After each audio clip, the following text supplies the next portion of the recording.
How we going, folks? Welcome back to the Nightmare Cabin, and tonight we are doing a follow-up review on Blood Incantations.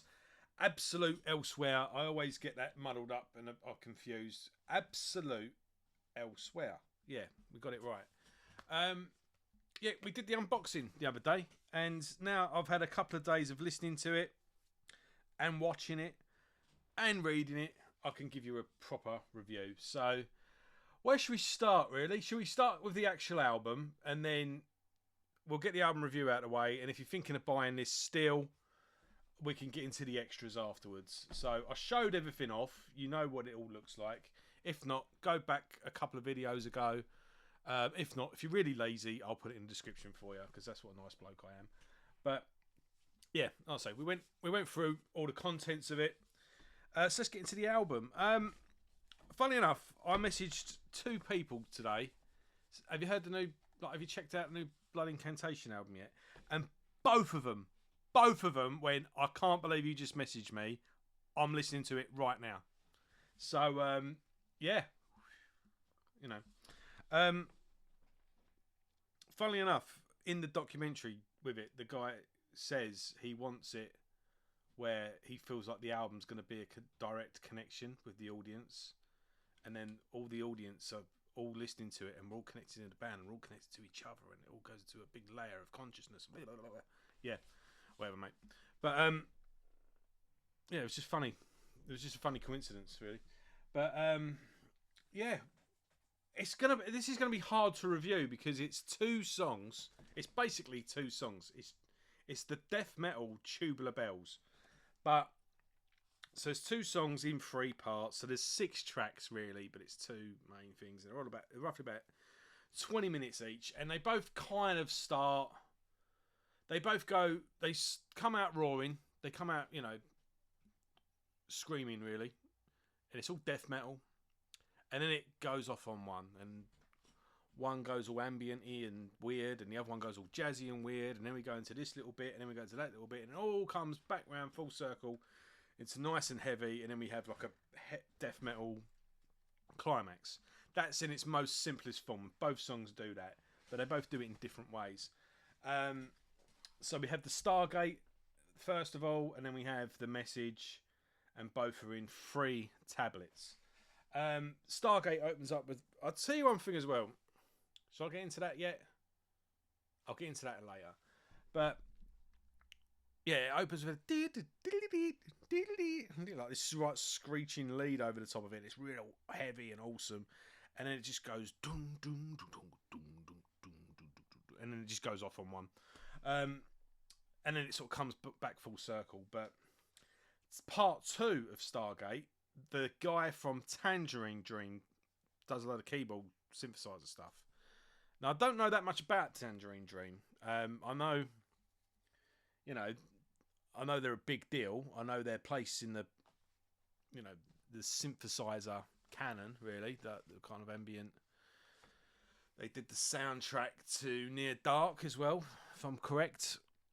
But apparently, this guy has only been in them since 2005, but he's now like the leader of Tangerine Dream since the founding member died a few years ago. I've been doing my research here, folks. But it's impressive, anyway. It's a good little collaboration. I must say, out of the 2, I do prefer the Message. That one sort of kicks off, and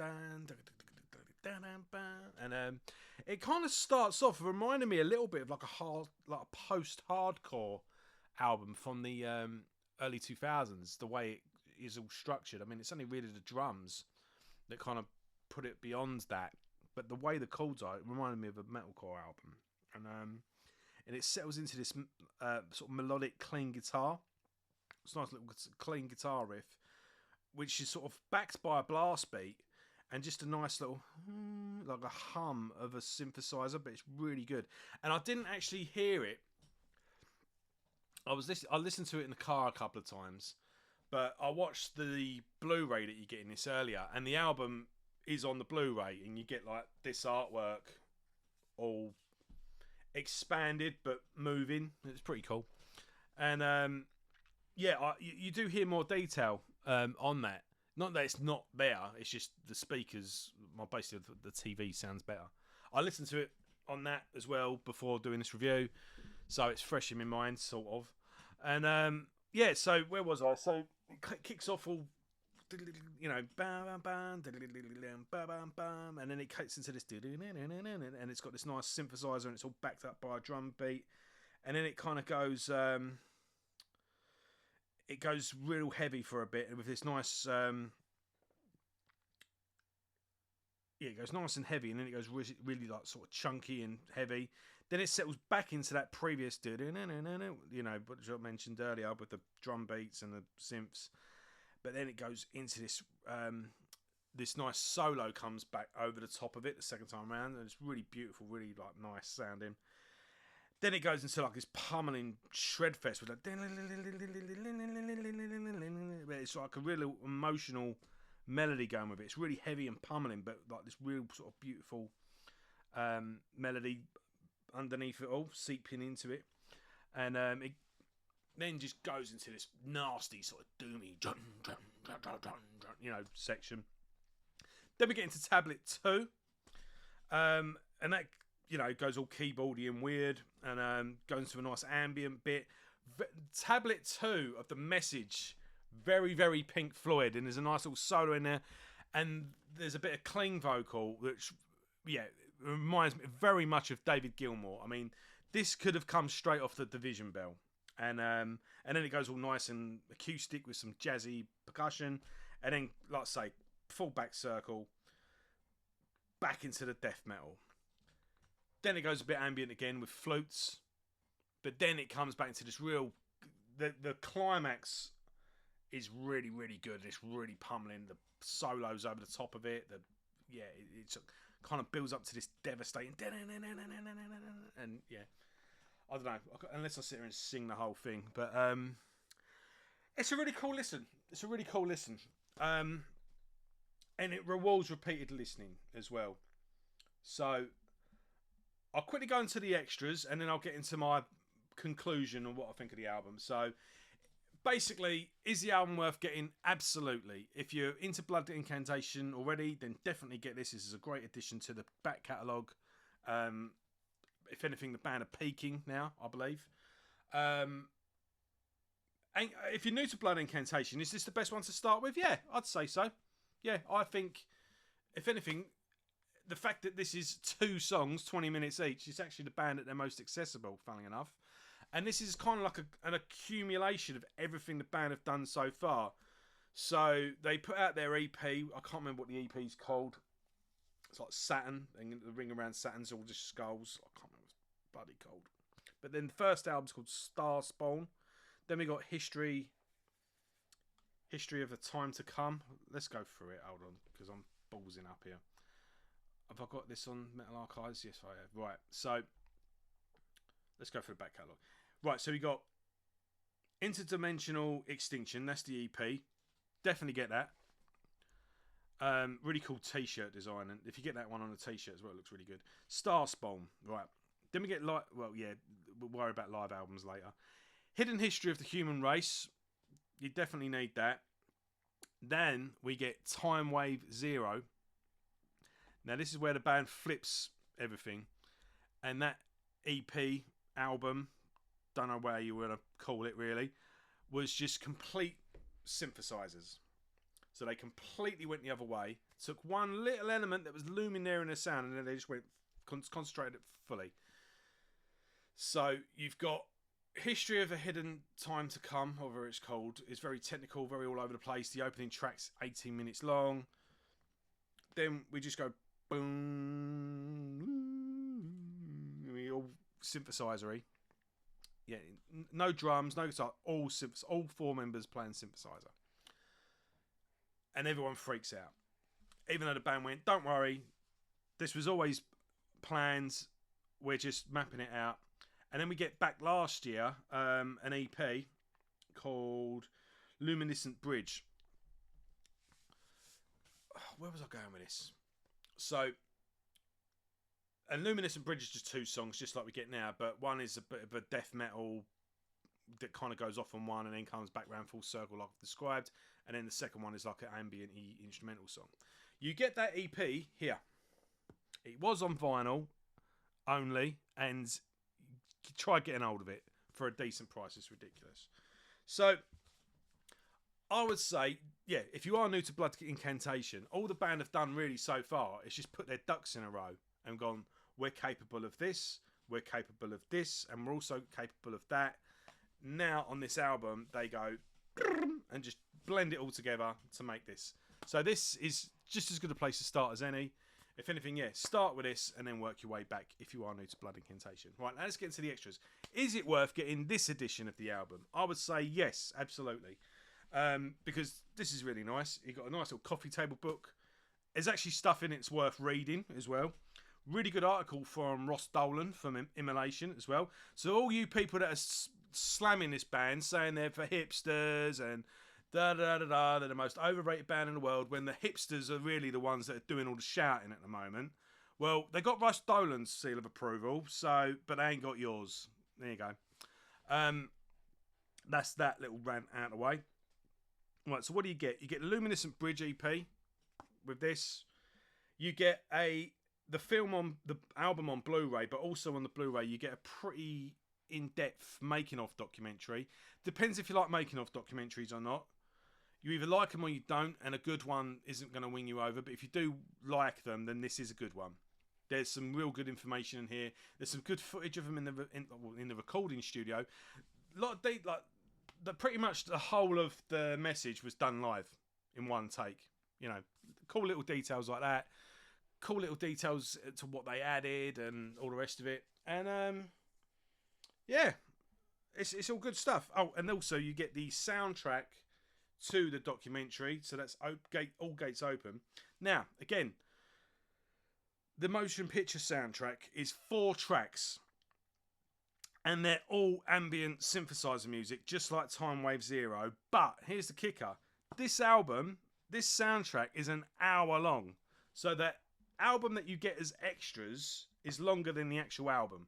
Plus you get the Luminescent Bridge EP, which is about 20 minutes just about in total. So you get an hour and 20 minutes more music in the extras than the actual album and a film. So yeah, is this worth getting? Absolutely, definitely worth getting. Get it while it's still available, because it's probably a limited edition. Right, so now let's get into my conclusion. I was discussing this with my mate today, and I was like, now me and my mate, we're having a discussion at the moment about this era's Dark Side of the Moon. So we've gone, right, Dark Side of the Moon is the perfect 10 out of 10 album.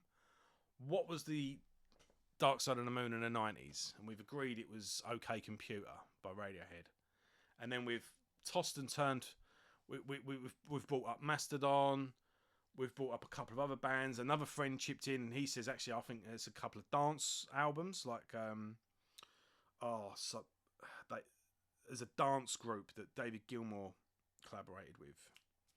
Did Satan. Do you remember that? Orbital, you know. I was like, all right, fair enough, you know. And but anyway, I just put the question to him: have we found this era's Dark Side of the Moon? Now, my conclusion is they've certainly had a go at it. The Blood Incantation on this album have tried to make the great album, whatever the great album is, just like Pink Floyd, Dark Side of the Moon, Tommy by The Who, or Quadrophenia by The Who, 2112 by Rush. Did I mention that earlier? The Wall, Pink Floyd. You know, a great album. Blood Incantation have tried to do that. They are. This is where they're aiming for with this album. They've tried to make a masterpiece, and the opening 3 seconds of this album, it kind of builds up and goes, and then goes into the song, and that is identical to that at the beginning of 2112. I kid you not. So that little detail was there. I don't know if it was there on purpose. Maybe it was just something I picked up. but I don't believe in consequences. I think, yeah, that was a little nod. This is where they're going here. They've tried to make a masterpiece. Now, is this the best album ever made? Is this a is this a Dark Side of the Moon? Is this a modern day masterpiece? Well, the fact of the matter is, we're not going to know for another 20, 30 years because, when did Dark Side of the Moon come out? Let's have a quick look.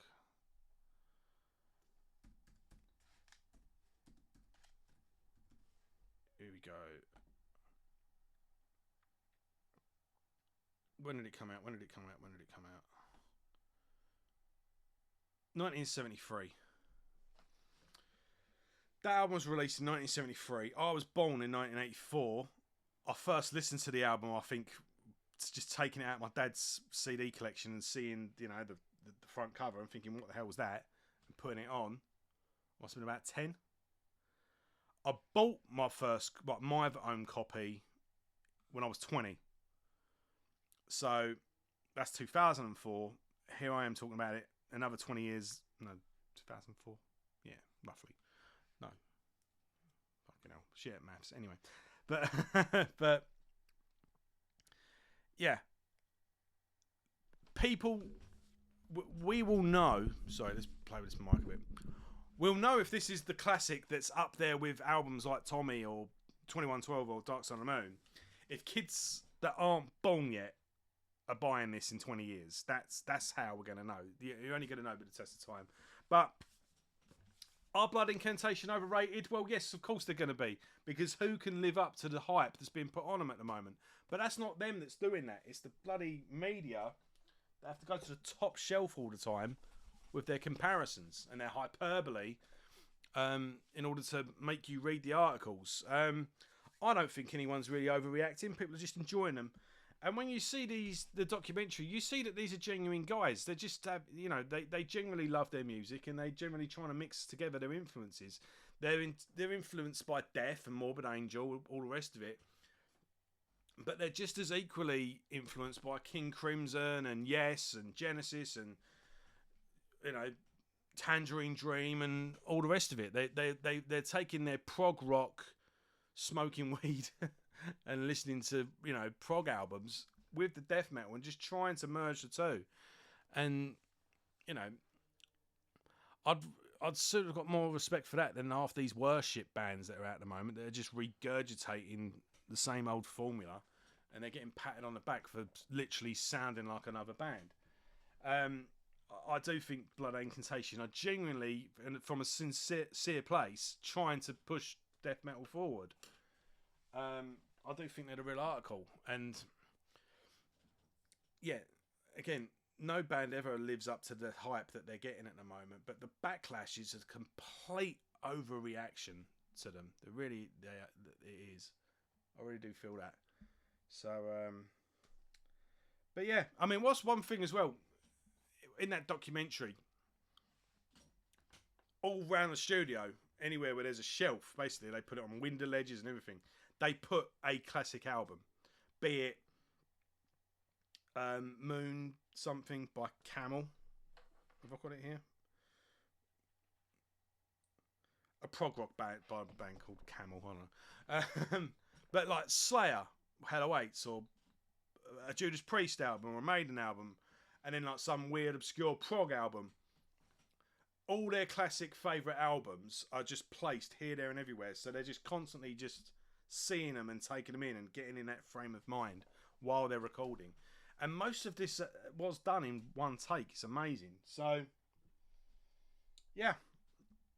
I think this is it's definitely an album worth talking about at the moment, and there's a big buzz around it at the moment, and I think it's for good reason. So this time round, yeah, believe the hype, I think, and definitely give this album a spin. It don't be put off. It's a 20-minute long, so trust me, it flies by.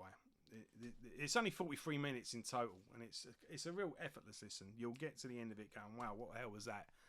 Let's put it on again, and bits jump out at you after subsequent listens, and yeah, I think that's it. They is it this or is it that? well, they've had a bloody good attempt. So 10 out of 10 for that alone. So let me know what you think of the album. If you want to see the unboxing where I go through the thing and show you it off, I'll put the description. In the description, I'll put a link to that. In fact, I may even put a link to this review in the description to that as well. So anyone that jumps, you can just go back and forth. There you go. There's an idea. Right. That's it for now. See you tomorrow.